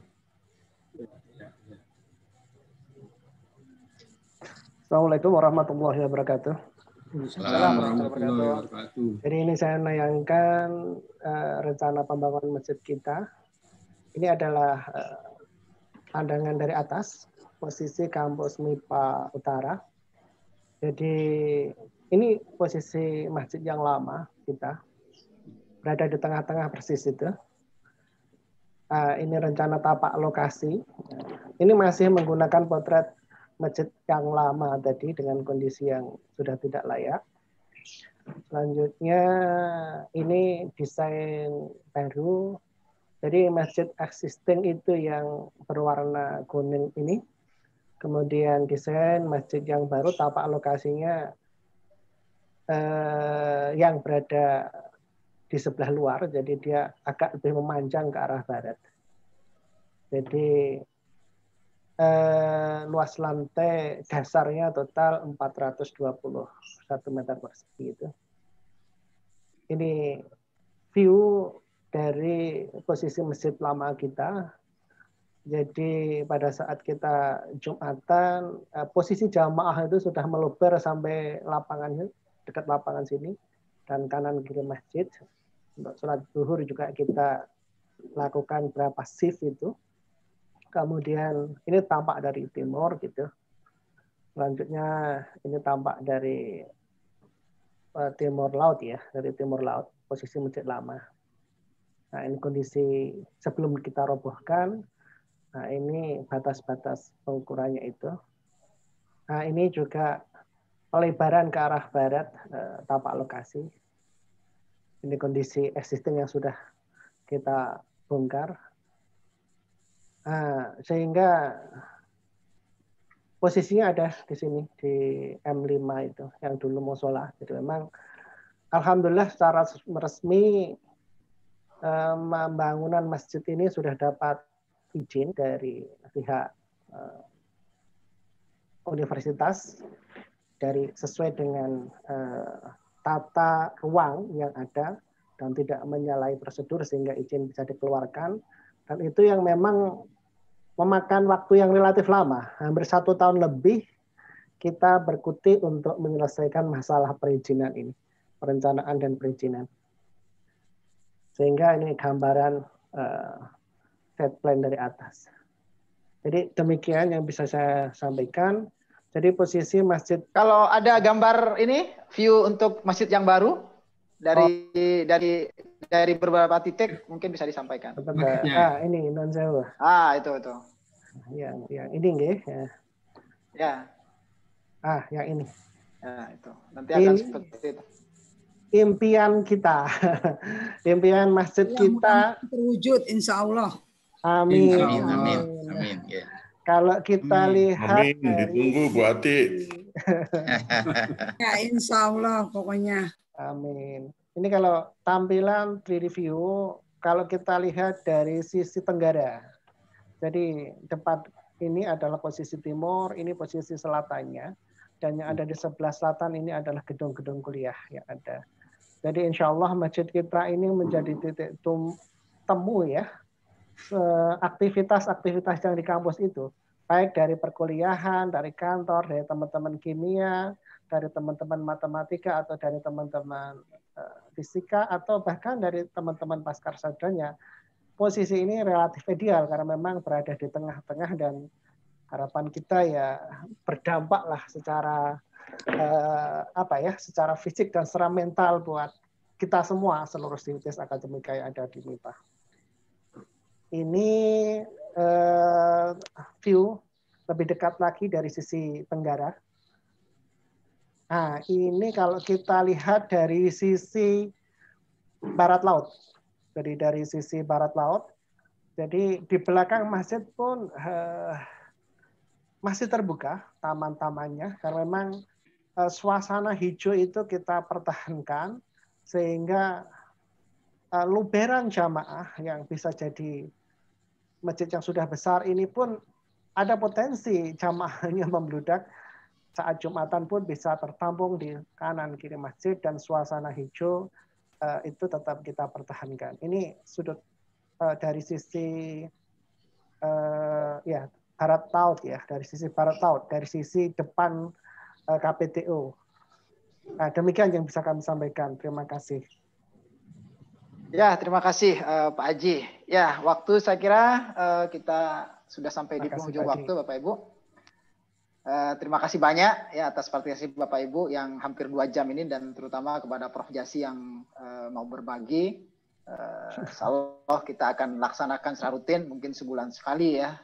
Amin. Kita bisa diskusikan lagi. Minimal ini akan menjadi ajang silaturahim kita di Kami Pagama ya, yang biasa saling berdiskusi di forum ini. Bisa langsung silaturahim. Insyaallah ya. Ya, sebelum kita akhiri, ada closing statement, monggo Prof. Jasi. Silakan. Ya, wah ini malah nggak siap, tapi saya tadi pengen ya, itu sebagai dosen itu kadang-kadang konflik ya. Kalau masjid itu dekat ruang kelas, ini bagaimana sinkronisasi penjadwalan ya. Ya ini sedang di tengah ngajar ada adzan, itu kita apa gitu loh. Ini kan repot itu. Kadang-kadang kita dijadwal jam 3. Nah, ini kan kena asar nanti ya, itu dijadwalnya jam 11. Ini tengahnya kena zuhur. Nah, itu mungkin apakah ada suatu algoritma yang bisa dikembangkan oleh bagian akademik untuk menjadwalkan itu di luar yang nabrak waktu sholat. Mungkin kalau pagi jelas insya Allah tidak ya. Paling kita ngajar itu 2 jam, 3 jam, 2,5 jam lah gitu ya. Itu yang aneh, karena seringkali ya, nanti habis itu saya khotbah di masjid dan mahasiswa dopos ini kan gitu. Itu orang sukanya dopos ini, jadi repot kan gitu. Ya kan itu perlu nanti itu saya kira jadwal kuliah disesuaikan dengan jadwal sholat. Ya, itu saya minta itu kreativitas kita untuk menyusun jadwal seperti itu, dan ya mudah-mudahan ini bisa segera wujud. Kalau akhir tahun depan mulai ya, saya sudah bukan kepala kabupaten, jadi sudah insya Allah warga kampus mulai Oktober 2021. Ya, amin. Amin. Ya, matur nuwun Prof. Jasi. Sebagai kata penutup, monggo Prof. Hairil sebagai Ketua Panitia Renovasi. Saya mohonkan sebagai kata penutup. Ya, alhamdulillahirabbil alamin, kita menyampaikan terima kasih yang sebesar-besarnya kepada Prof. Jasi yang luar biasa masih komit, dan juga para alumni yang telah juga masih komit. Ya, jadi Bu Ati, Bu Profesor Ati, dan semuanya saja, dan rekan-rekan panitia yang luar biasa bekerja keras, dan juga dukungan dari fakultas yang juga sangat besar. Jadi sekali lagi terima kasih atas bantuannya. Mudah-mudahan amal ibadah Ibu Pak semuanya itu diterima oleh Allah Subhanahu wa taala. Amin. Jadi salam sehat untuk semuanya. Mudah-mudahan doakan kami bisa menyelesaikan tugas ini dengan sebaik-baiknya. Amin. Sekian, assalamualaikum warahmatullahi wabarakatuh. Amin. Waalaikumsalam warahmatullahi wabarakatuh. Terima kasih Prof. Hairil, dan nampaknya kita akan akhiri acara kajian kita pada pagi hari ini. Pas kita melaksanakannya selama 2 jam. Saya sebagai moderator mohon maaf ya kepada Bapak Ibu semuanya kalau ada banyak salah ketika memoderati acara ini, dan insya Allah kita ketemu di edisi berikutnya. Kurang lebihnya mohon maaf. Assalamualaikum warahmatullahi wabarakatuh. Waalaikumsalam warahmatullahi wabarakatuh. Salam sehat untuk semuanya. Waalaikumsalam warahmatullahi wabarakatuh.